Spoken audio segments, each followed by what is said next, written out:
guys have learned a few things over the past 2 days, and right now I just want to take some time and translate or apply everything that we've learned to the resolution that you guys will be debating this coming year. So you guys should all have a handout with a page that begins with background, a page that begins with affirmative, and a page that begins with negative. So I forgot to print the resolution that we're talking about on the top, so if you guys just want to write that down real quick, it's the needs of the public ought to be valued above private property rights. Where do we write that? Just at the top of one of the pages. On the whiteboard? Okay. Yeah.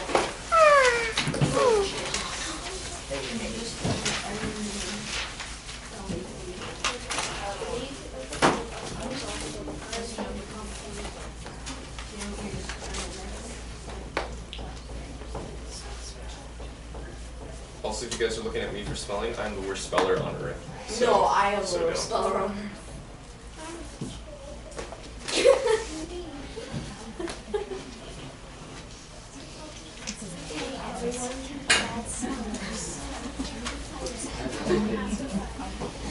Good for you, my friend. Good for you.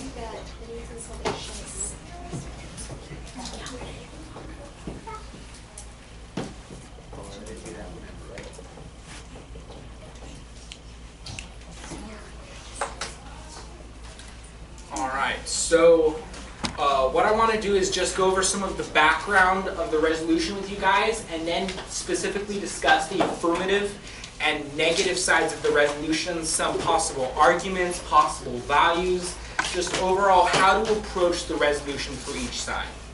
So first of all, some background information. A major theme in this resolution, and probably an issue you're going to be hearing a lot about, is eminent domain. And eminent domain is the taking of private property for public use. So the government, if they wanted to, could legally take your house if they wanted to build a police station there or an airport there. They can legally do that. Now they're required by the Constitution to pay you, but that for some people that doesn't make up heal the hurt that losing their house or losing their property does. And that's an issue you're going to be hearing a lot about. And the second thing you want to note about this resolution is this resolution includes all forms of property. It just doesn't include land. This can include your possessions, your intellectual property, companies' trade secrets, patents. It includes all forms of property, with property is simply something that's yours. If it's yours, then it's your property. And this resolution deals with all forms of property.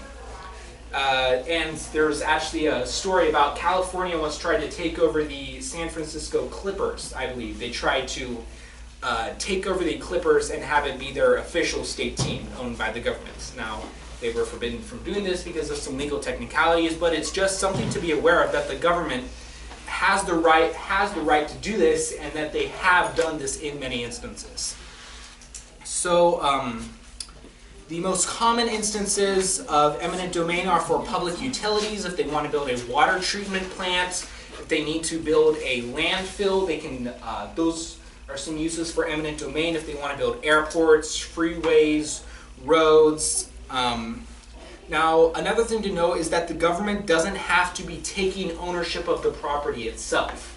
They can delegate it to a company or an individual. They can take your entire neighborhood and then turn around and give it to a developer so they can build a shopping mall. And the justification for this is that it's for public use because it's generating tax revenue. That's another thing to be aware of with the issue of eminent domain, is that the definition of public use is often very vague and very broad. So a lot of companies and individuals try to expand that definition of public use so they can use the government's power of eminent domain. And the last thing you know is there are many bad instances of eminent domain where eminent domain was unjustly and unfairly applied, but it can also be argued there are many fair instances of eminent domain. If they're trying to build a hospital there, if they're trying to take over your house so they can use it to help control a pandemic. There are many good instances of eminent domain and many situations in which it can be argued that it is just to use it. So, let's go over some affirmative. So, as the affirmative, you will be arguing, in my opinion, the harder side of the resolution. The natural bias of the judges and probably yourself will be against the affirmative side because you are arguing that the needs of the public outweigh private property rights. That if it's in the needs of the public, the government can come in and take your house, they can take your belongings, they can steal your intellectual property if the public needs it. So that is what you're going to have to be arguing for. Winning, I believe, will require a good definition of needs of the public, one that limits it to a few instances, things like safety, public health, protecting the public. That will limit it to hopefully instances of good examples of eminent domain and areas where it is good to value the needs of the public over private property rights. You're also going to need to find specific examples that support your side. If you try to argue this on a philosophical level, you're going to find yourself framed by your opponent as supporting utilitarianism, which is simply a fancy word for the ends justify the means. If ultimately we get something good out of it, it doesn't matter what we do in the meanwhile. That's what utilitarianism is. It's something that almost everyone in SOA agrees is something bad. It's something that homeschool people are going to be biased against because we are instinctively against the idea of the ends justify the means. So you're going to need to find specific examples and argue those examples as opposed to trying to argue this using philosophy or things like that. So the most crucial definition for you is the definition of needs of the public. So on your paper, there's some space for what are the needs of the public. Think of a few and write them down below. So if you guys want to take a few minutes to think of some public needs that you think would be included in a definition of needs of the public, just take a few minutes and write those down and then we'll discuss those.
So looks like everyone's pretty much done writing down their things. So what are some things that you guys got? Jimmy, let's start with you. What was one that you had? Transportation. Transportation. All right.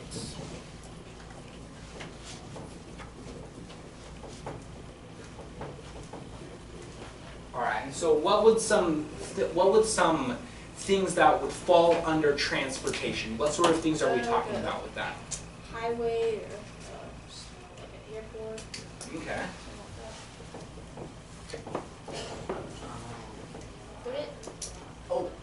Would it be good to use like a case that was going on, like when you're debating, like a case between like an individual of a property against the government?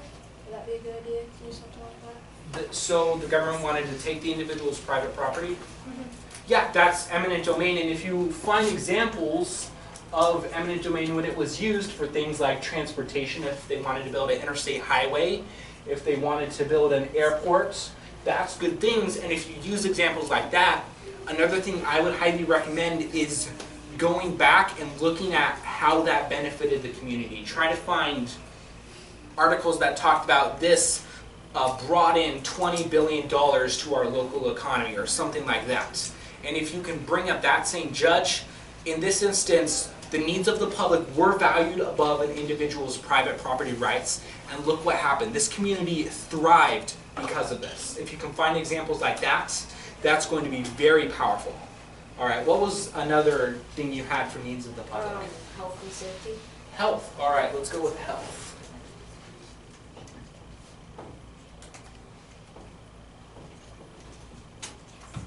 All right, and so, Sean, what would some things that would be included in health? Well, food and... Well, like, what would some things that would be included under health? Like specific types of things? Specific types of... like hospitals. Hospitals. And ambulances. Although I'm not sure if that counts. All right, let's go with hospitals. What about if an individual's property is unsafe? If it's breeding, if there's tons of mosquitoes in his backyard, and it's it's unsafe to inhabit. That would be something under health, right? Yes. Like, so you could even do health I mean, if it's your, I mean, think about this. If it's your private property, you should be able to control what goes on that private property. You should be able to control what you do with that private property, what you build on that private property, right? I mean, it's your private property, but yet we have the government passes regulations that say you can't build a building without a foundation. You can't have a building that's just supported on one wooden beam, because that's not safe. That doesn't support people's health, right? So in that instance, the needs of the public for them to be healthy and safe outweighs an individual's private property rights, right? So you could argue that regulations that regulate the safety of homes and buildings are an example of affirming the resolution. All right, Anton, what was another need of the public that you had? Water sanitation. Water sanitation. All right.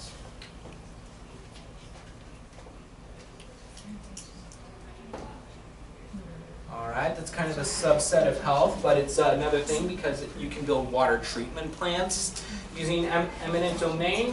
If someone digs a well in their backyard and they're going to drink it, we regulate the water to make sure it's safe to drink. All right. Benjamin, do you have another need of the public? Enforcement, police Like, officers. okay. Let's call that safety. All right.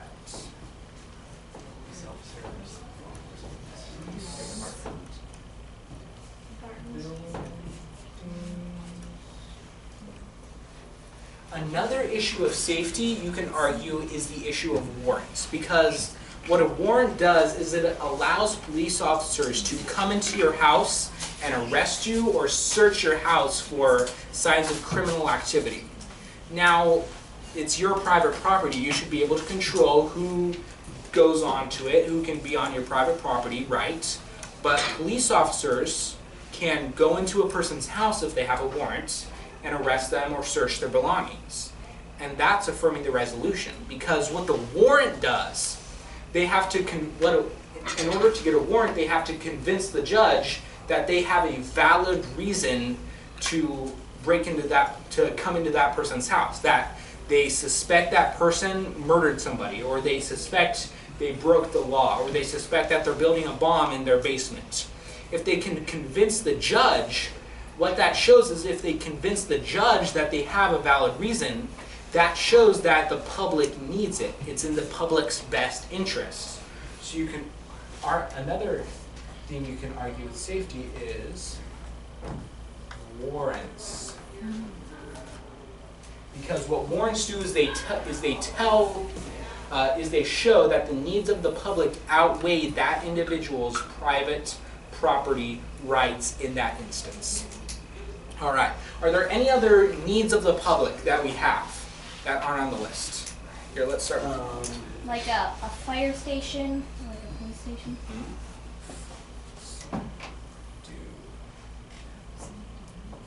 Fire stations. Yeah, let's say someone sets their house on, or we could say someone sets their house on fire, they want to burn it down, but the firefighters come and put it out anyway because they don't want the fire to spread to other places. It's that individual's private property, they should be allowed to burn it down if they want, but no, the firefighters come and put it out because they don't want to endanger the public. Annie? People need food. Yeah. Food? All right. Do they? Really? Yeah. So what kind of specific examples of Restaurants. food can we find? Restaurants. Restaurants. All right. I think food. Wow. Okay. So this is a tricky issue because food. Yeah, food is definitely a public need, right? The public needs to eat. But the issue you're going to have is that if they want to use eminent domain to build a grocery store, an argument that the neg can make is that that's for private profit. That grocery store didn't need to be there. They could build that grocery store somewhere else. There's another one 5 miles down the road. Why did they need to build it there? The government is using the power of eminent domain and the power of the affirmative to benefit a private company.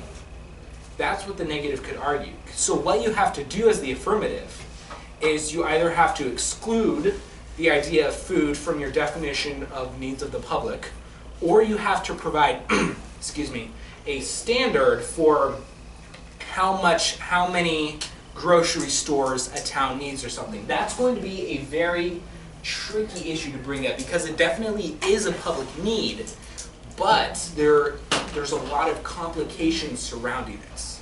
Did you have one, Lee? I was going to make a note that it could also fall under like farms and factories and whatnot, but that could also be considered by the neg as private companies too. Yes. Just be careful with that too. Yeah, that's a very tricky issue because how far is too far for a grocery store? How far is too far for people to have to drive?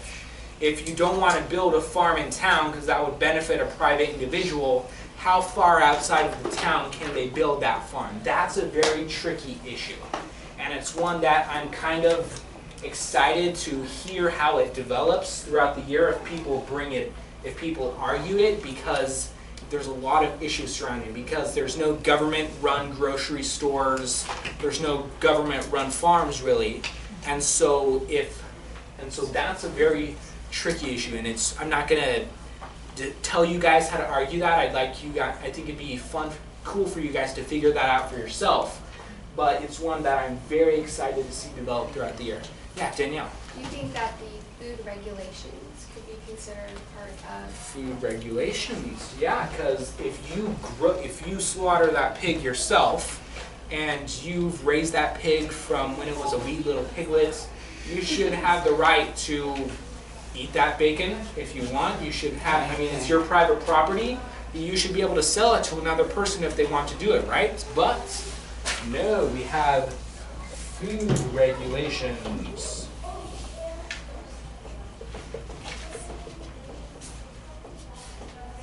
Yeah. So we've kind of got an idea of what the needs of the public. Yeah. Also, something that I know has fallen under like the needs of the public is parks. Sometimes they'll kick people out of their Like houses to create a recreation. recreational park. I don't know. Yeah. Or they say it's preserved land. Like, Right. think of how dreary a place would be if there were no green places left in the world. You mean Arizona? Yeah.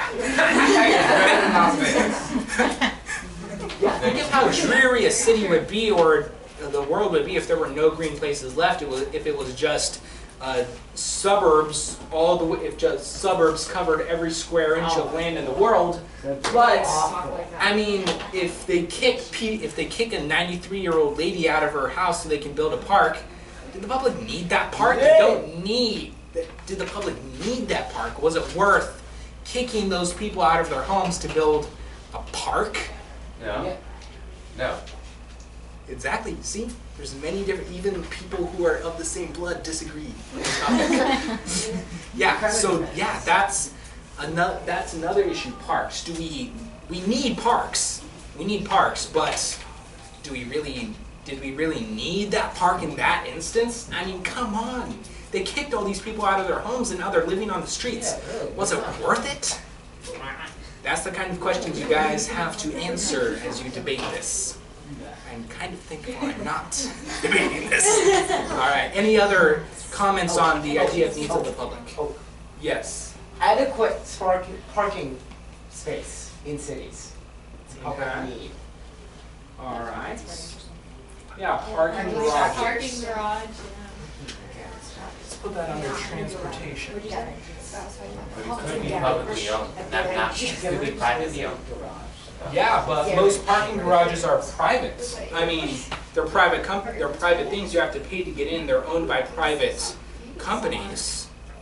But the public needs to park somewhere. They need to park their car so they can go to work. I mean, But if they use eminent domain to build that parking garage, they're benefiting a private company. All right, one last comment. Okay, so for the safety thing, Mhm.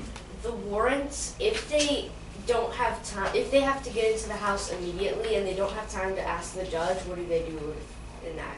So the issue of warrants is probably one you want to research how they obtain the warrant. So if you, in order for a police officer to arrest somebody or break into someone's house, they either have to have reasonable cause, like they just saw that person shoot another person, then the police officer is warranted if they go arrest that person.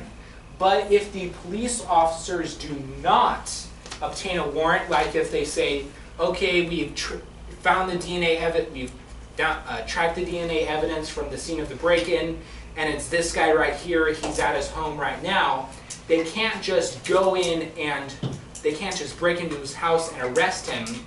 They have to obtain a warrant first. And while sometimes there are warrantless searches where the police don't obtain the warrant, and they break into and they go into that person's house and they were right, I mean that person was the person they were looking for. That everything they did there, all the evidence they took, that can be thrown out in court because they didn't obtain a warrant. What you as the affirmative want to say with the issue of warrants is that warrants are a vital part of our judicial system and a vital part of ensuring the public safety. What they do is they ensure that it's in the public best interest, that the public needs it. And we know that because they convince a judge that they can have the right to violate this person's private property rights. So what you say is that warrants are a perfect example of when the needs of the public are put above private property rights. That's what you say is the affirmative. All right, so let's actually move on to the issue of values. So I'll leave this up here because we'll probably go back to this a bit. Let's go on to the issue of values. So there's a number of different values that you can argue as the affirmative. Some of the ones that I would gravitate for are things like societal welfare. Whatever benefits society the most is the side that should win your ballot, judge. And I benefit society because I give us airports, and I give us roads, and I give us hospitals, and I give us police stations, and I protect our country. You can say things like that, or you can have a value of safety, saying if we didn't have warrants, if we had to wait until the guy came out of his home, then our crime rate would have no way to catch criminals once they lock their front door. You could say things like that. Or you can go with the value of life and saying, judge, we build hospitals using eminent domain. When we put the needs of the public above private property rights, we save people's lives. Those are just some different areas you could go with towards this side of the resolution. Hannah, comment about values? Can I get the restroom? Sure. Okay. Alright. So any other ideas for values? Like what's something good that is upheld by putting the needs of the public above private property rights? You're talking about strictly affirmative values? Yes, strictly affirmative values. We pretty much covered it. I was gonna say quality of life, but you already said life, so it's kind of. Well, yeah, you could put quality of life if you use the example of parks and health and things like that. Basically anything that focuses on society as a whole rather than values that focus on the individual are things you'll want to gravitate towards. Yeah, comment about values. Knowledge, learning for up there. Like schools, kind of? Oh yeah, that's another need of the public. Yes. You could have the value for affirmative and negative of liberty. For the affirmative, you could say that to protect liberty, we have to have eminent domain, and that we cannot, in order to fully protect the public. I don't know. I know that that would be a good neg value. Yeah, yeah. So one last thing I want to say about the affirmative is just some specific examples, because you want to go more towards specific examples with the side. Some specific examples that support the affirmative side is the issue of military technology. America has some of the most advanced military technology in the world. We have bombers that can fly across the world and be there. They can fly anywhere in the world in 12 hours and be ready to strike a target. We have the most advanced fighter jets in the world. We have the most advanced military technology in the world. And if we don't have it, we get it from Israel because they also have great military technology. But what the US government does is, okay, so take the example of a fighter jet. The company that made that fighter jet, they made that. They thought up the blueprints. They paid these designers thousands upon thousands of dollars to draw the designs for this plane. They manufactured this plane. They developed all the technology that this plane uses. It's their private property. They're selling it to the US government, but they also want to sell it to North Korea.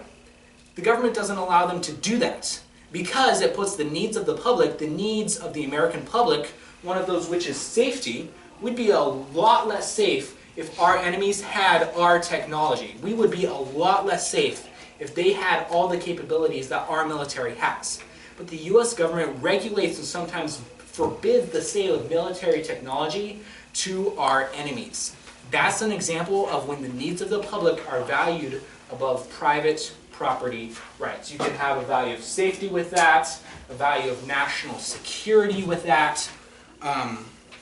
Another thing you want to look for is research good cases of eminent domain, cases where it was used to build schools, hospitals, roads, things like that, and try to find the economic benefits of these.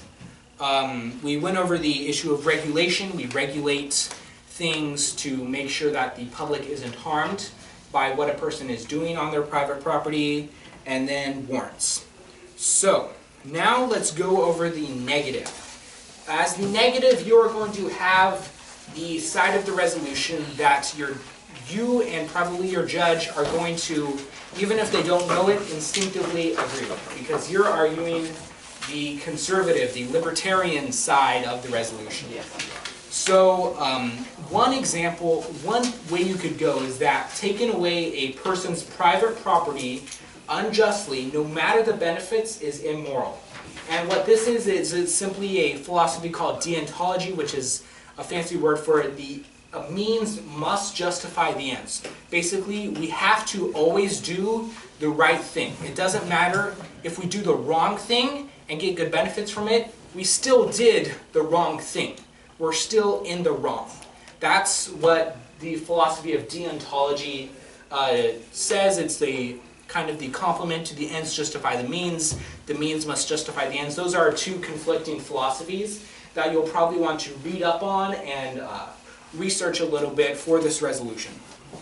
So let's go over some values of what some values that you would think. Jimmy, can you think of a affirmative value besides the one of human rights that's on your paper? If you give me a second, I will get back to you on that. So any ideas of values while Jimmy is thinking? Property sort of falls under human rights, but it's a bit more specific. Yeah, you could define human rights as life, liberty, and property, things like that. You want values that are focused on the individual. Yeah? Here's a question. Can you have only one value? Like, Yes, you only want to have one value, because if you could technically have more than one, but then what having more than one value does is you have to prove that you support your value or values. If you have one value, it's a lot easier to focus your case on it. So really I couldn't think of any other values than human rights, because life, liberty, and property, I mean, that's all that, I mean, that encompasses kind of all the things of the negative side of the resolution. So if you can think of other values, use them. If you can make them work, you want things that are focused more on the individual, or values that are more philosophical than the affirmative side of the resolution. Yeah, comment about values. You could do something like do a neg against communism or socialism. Like freedom, a value of freedom. Yes. That's Yes. good, because I mean, communism, it puts the needs of the public above private property rights. That's basically what communism is. There's no private property, everything, if it helps the most people, then let's do it. That's what communism says. And the communism, the flip side of that is freedom. So you can have a value of freedom. Yeah, Leah. Yeah, I was just gonna say, you can even split up human rights and have as a negative value of life and the value of liberty. I wouldn't necessarily have just the value of property, because that doesn't not go to the next side. Yeah, and if you've split up the issue of human rights into your value of liberty or value of life, then that allows you to more finely focus your case and work on supporting that one issue instead of having to show that you support life, liberty, and property. Yeah? Would you be able to use the value of safety for the negative? Like, people want to be safe in their homes and they want to have like a safe life. Yeah, that would be good. And how if there's this fear that the government is always gonna randomly come into your house or take your property. Or if they're in like the zone of like new buildings Yeah. being made, they could be afraid that they're not safe. Yeah, that actually leads me into the next thing I want to talk about, which is basically one of the most powerful arguments I feel for the negative. Is it goes like this: affirming the resolution abolishes the concept of private property altogether. Because think about it this way: the public wants to be safe, right? Yes. Okay, so think of what happened in Orlando last week. A person walked into a nightclub and shot 50 people. When and what the news always complains about is, why didn't we see the warning signs? He visited these websites. He talked to a person from Islamic State. Not really, but I'm just kind of thinking, wouldn't we all be a lot safer if we could see what websites a person was visiting, or who they were talking to, what books they were reading? Because then we can say, then we can see what goes in. We can see what they're going in. If we can see what they're reading, if we can see who they're talking to, we can get an idea of what ideas they're absorbing, and then we could predict their future behavior. We could have stopped all these terrorist attacks that we're seeing if we just knew what everyone was doing, right? If we knew It's what infringing on someone's privacy. Exactly. We would all be a lot safer if we just lived in glass houses, or if we all lived in one giant building where there were cameras everywhere. But that's not a good idea. That is not something that is good. You need to, because it abolishes the concept of private property and individual rights altogether if you take the affirmative side of the resolution to its logical conclusion. That's one thing I would highly recommend arguing on the negative, is that if you logically work through affirming the resolution, it ultimately leads to 1984. It ultimately leads to John Stockley, so property is evil, property shouldn't exist, therefore needs a public ultra. Yeah, it leads to communism and really bad stuff. Yes. As a side note, if you do go that route with your neg, I would not use examples like Orlando, because they are a super hot button right now. And if you get a judge, because a lot of people already have an opinion about it, if you get a judge that does not disagree with you, you will lose the ballot immediately. So I wouldn't pick hot button examples. I would pick a different example. One thing that my dad and I talked about doing is, whenever you go to a tournament, like if I go to a tournament in California, I would use the example of San Bernardino, because that's in California. If If I go to a tournament in Colorado, I would research a mass shooting in Colorado and use that example. It's just because with that idea, it's the same concept no matter what example you use. You can just tailor the example to wherever your judges are from. They might know someone who was, or it's closer to, it allows you to tailor your case a bit more. All right. So let's talk about a bit about private property. So what is private property and what does it mean to have a right to it? Take a few minutes and write down what you think private property is and what are the rights that you have with private property.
So if you guys have more ideas, you can just keep writing them down. But from those who are finished, is everyone okay if I erase this? Does anyone want to write this stuff down? Good. Okay. Cool. No, don't write that. All right. So,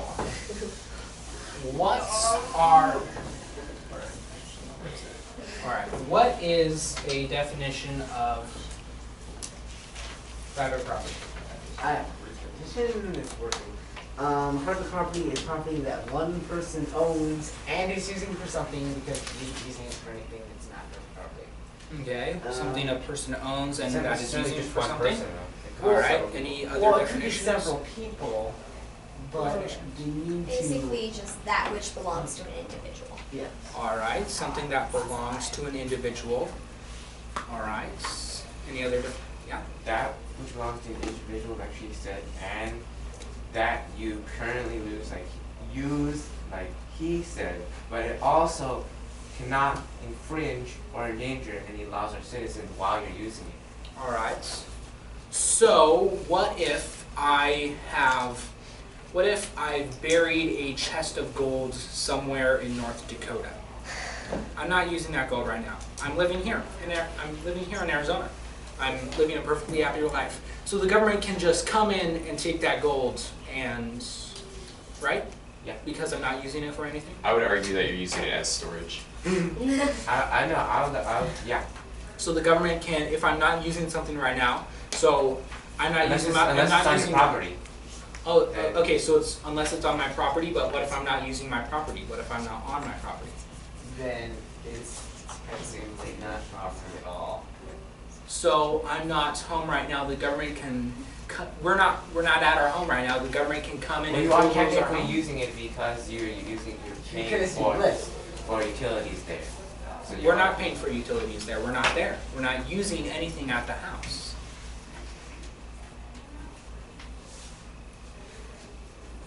Yeah. What What about the money that you and your parents have in the bank account? You're not using it. Can the government just come and confiscate it? Yeah, I think it's easier to, yeah, Danielle. Well, Scott was talking about this yesterday because he had a quote from a Supreme Court judge. And basically, the definition of private property was something that's being used for its intended purpose. And when it's not being used for its intended purpose and is harming somebody else, then it's not private property. Okay. Yeah, the issue I have with that definition is that it's kind of eliminates the need, it doesn't, if you use that definition of private property, it kicks one side of the, it kicks either the affirmative or the negative out of the round. I have to think which, because if you're not using it for its intended purpose, let's say I bought a gun to hunt, it's intended to hunt, it's not intended to hurt people, but then I use it to hurt people, it's not my private property anymore. So if the government comes and takes it away, then it's non-resolutional. So the issue I have with that definition is that it's very biased towards the negative, because if something isn't being used for its intended purpose, like the affirmative would bring up lots of examples of that, dilapidated buildings, nobody's living in that building, it's not safe to, then it's not private property anymore. So the affirmative could not find any examples of when the needs of the public would outweigh private property rights, because if it's not being used for something good, then it's no longer private property. But don't you think that's a good definition for neg then? And so then the only arguments that the affirmative really has is eminent domain, intellectual property, etc. Yeah. But the issue with that is that it's really unfair to the act, because even with eminent domain, if they're using it for its intended purpose, if someone's living in a house and they kick that person out of the house, that's something that we're all going to feel in our guts is that's wrong. They shouldn't have done that. So it really forces the affirmative into only bad examples of eminent domain or bad examples of government overreach. Yeah. Any other definitions of private property? One last one. I want to say that private property is something that you have bought or inherited. Okay. So. Bought or inherited, or thought up, intellectual property. Yeah. The definition I would use of private property is something that's not government owned or dedicated to public use. So that, because it's kind of easier to define private property by what it's not. It's not government owned, it's not for public use. So that's the definition I would use of private property. So one last thing. What is it? Quick discussion. What does it mean to have a right to something? If you have the right to a piece of property, what does that mean you can do? Dylan. Do whatever the law allows you to do and use it for what it's intended for. All right. So you can use it for its intended purpose as long as you don't hurt other people. You could also use it not for its intended purpose as long as it's not illegal. All right, so you can use, if you have a right to something, you can do whatever you want with it as long as you don't harm other people. As long as it's not illegal. As long as it's not illegal or it doesn't harm other people. All right. Yeah, so you can find a definition of rights that better fits your case, but yeah, I think we've got the idea of what having a right to something means. It means you control it, you can do it, yeah, you have the freedom to use it however you like, as long as you don't hurt other people. You can include that or not. All right, so just now a final word on a few arguments that you can run as the negative. I found a really interesting paper last night that said private property rights, and the countries that have more private property rights are doing better economically. They're the single most powerful indicator of how well a country is doing economically is how well they uphold private property rights. So that's something you can argue as the negative, and you can argue the affirmative takes away private property rights altogether. Look at 1984, and so we're all going to fall into the Great Depression again. Another thing to be aware of is you have the upper hand in a philosophical debate if you get into one, because if you can force your opponent into admitting that they have to say the ends justify the means, you can knock that down really easily, because the ends don't justify the means. If you're doing the wrong thing, no matter what happens at the end of it, if you do the wrong thing, you are doing the wrong thing. You are in the wrong if you do the wrong thing. It's as simple as that. So, any questions about the resolution? Any questions?